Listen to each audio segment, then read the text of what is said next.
Good evening, I'm Ryan Graham. Thank you for joining us. It's day 2 of the 135th annual Marillo Fair. Organizers are expecting over 8,000 people to pass through the gates over the 3-day event, with the Saturday attendance traditionally the highest. Fairgoers can check out the rodeo-style competitions, lawnmower races, and even get a line dancing lesson.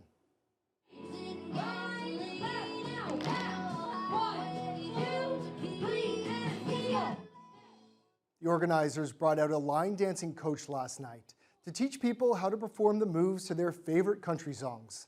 This year's fair features 13 amusement rides for people of all ages, along with the usual carnival games and food.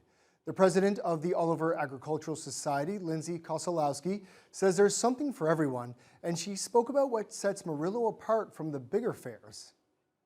I would say most people like that it's safe. That's what, and it has everything that your usual fair has. We have great space.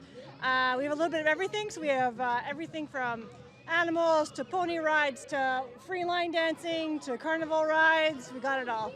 The line dancing this evening is new. We have all of the horses in the barn again. So there's 22 horses. So that's a nice turnout for us. And lots of great vendors, great food, great everything. It's just been a wonderful turnout. We're very blessed. But I guess it is sort of like the old-time fair stuff that you have here that people really come for? Oh yeah, everybody likes even the old-fashioned free games for kids like potato sack racing, an egg on a spoon, and there's a kids relay race later. And it's got a little bit of everything for every sort of price point and whatever families are looking for. The fun continues until 10 o'clock tonight at the Marillo Fairgrounds. The final day goes on Sunday, with the fair running from 10 a.m. until around 8 or 9 p.m. or whenever there's not enough people left to keep all the rides going. The federal government has intervened just a few hours into Air Canada's flight attendant strike, saying it will use a third-party mediator to determine a new collective agreement and force striking workers back on the job. CTV's Kamal Karamali reports. Less than 12 hours after these Air Canada flight attendants walked off the job, the federal government has now intervened, sending them back to work. As Minister of Labour, I have exercised my authorities under Section 107 of the Canadian Labour Code to direct the Canada Industrial Relations Board to order the parties to resume and continue their operations and duties in order to secure industrial peace and protect the interests of Canada, Canadians, and the economy. I've also asked the board to assist the parties in reaching a settlement of the outstanding terms of their collective agreement by imposing final and binding arbitration, and to extend the terms of the existing collective agreement until a new one is determined by the arbitrator. Federal Jobs Minister Patty Hajdu said she has ordered binding arbitration between the airline and the Flight Attendants Union. That means the Canada Industrial Relations Board has been tasked to settle the dispute that will see both sides return to the table. The board also gets to decide when flight attendants will be sent back to work and how long the existing collective agreement will be extended for to allow both sides to try and reach a new tentative deal. Hajdu said Ottawa was forced to intervene because of disruptions to thousands of passengers, including those left stranded abroad. She also spoke about disruptions to critical air cargo. Union members opposed to binding arbitration, saying it leaves them without a voice since the third-party arbitrator decides the terms of the new deal without a vote by union members. We are incredibly disgusted that the Liberal government has been speaking out of both sides of its mouth. They said that the bargaining table was the appropriate place to make this address, and here they are having invoked 107. The union says its members will continue to strike until the CIRB makes a decision. Meanwhile, Air Canada says it is premature to comment while the CIRB process is underway, still advising passengers with canceled flights to not come to the airport, with no timeline on when operations could start up again.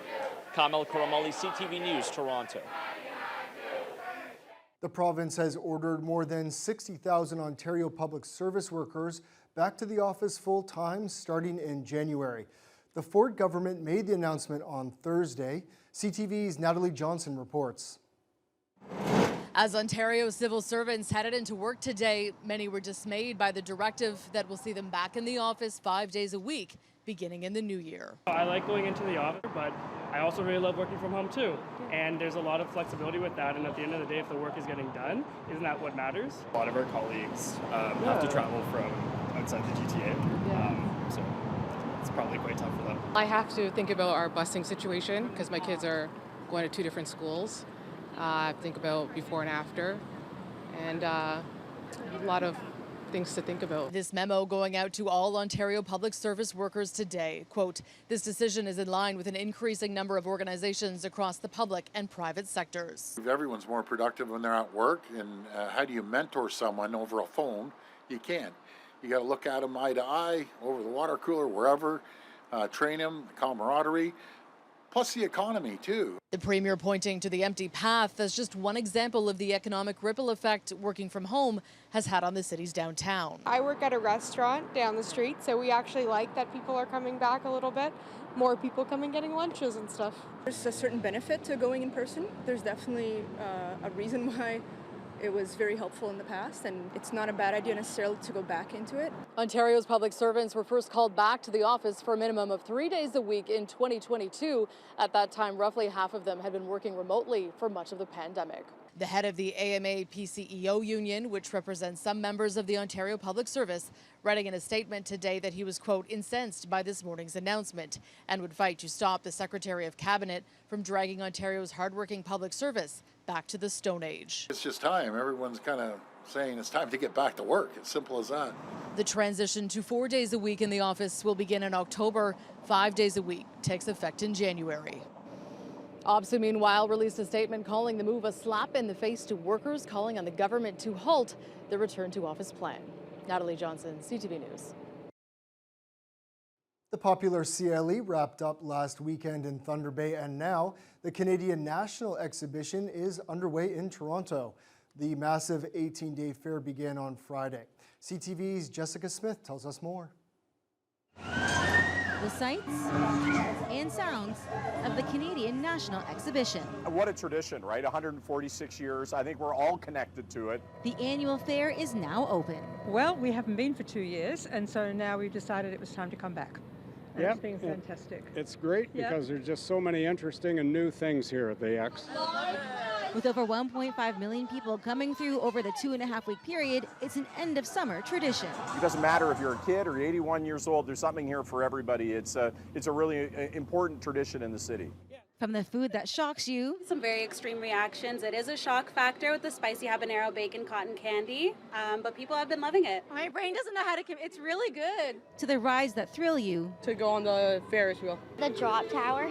Like the one that went upside down. There's something for everyone, and it's all about making memories. The Thunder Bay Public Library's Puppy Perks program is giving kids a safe, hands-on way to meet and learn about dogs for the first time. With guidance from animal experts, children discover how to read canine cues, prevent injuries, and build positive, lifelong bonds with pets. Held in partnership with Positively Social and led by Miss Tammy, the program gives young children an opportunity to interact with dogs in a supervised environment. During the event, children learn to recognize and understand canine behavior cues, helping ensure safety for both the dog and the children. This week's event at the County Park branch had a strong turnout, filling the space to capacity. Library technician Crystal Vanderleest says it's important to teach kids these skills early in life.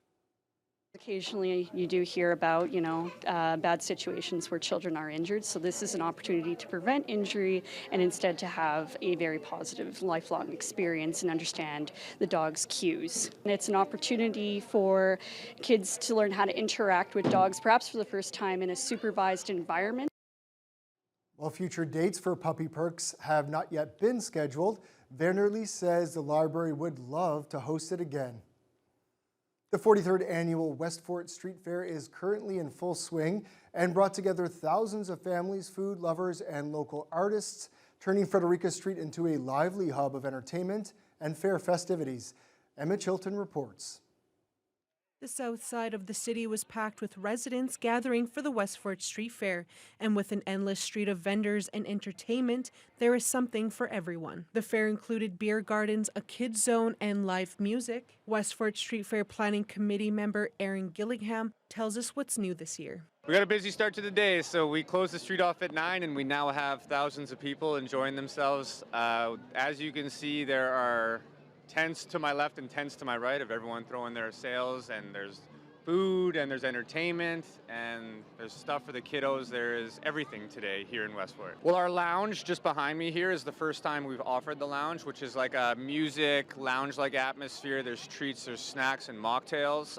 One of the highlights was the hot dog eating contest with 6 contestants competing for the title.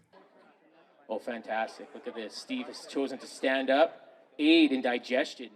Owner and operator of Balloon Stylings, Robin Fraser, tells us what's new with their balloon booth.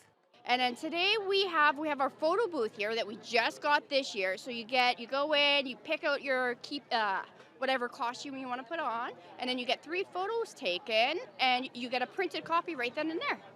Fairgoers told us what they like best about the fair. Been looking at the differences, and it's amazing to see how many different companies actually come out and have their own booths and whatnot. It's like a few of them I haven't seen, and others I only see at the major convention events. It's actually amazing, and bringing the community in like this, you don't see many of it. I'm here to walk around and just look at all the stores. I actually bought something. I bought this this cat plushie for $10. What I like about the Westford Fair is there's a bouncy castle, and I like all the food. The street fair will end tonight at 9 p.m.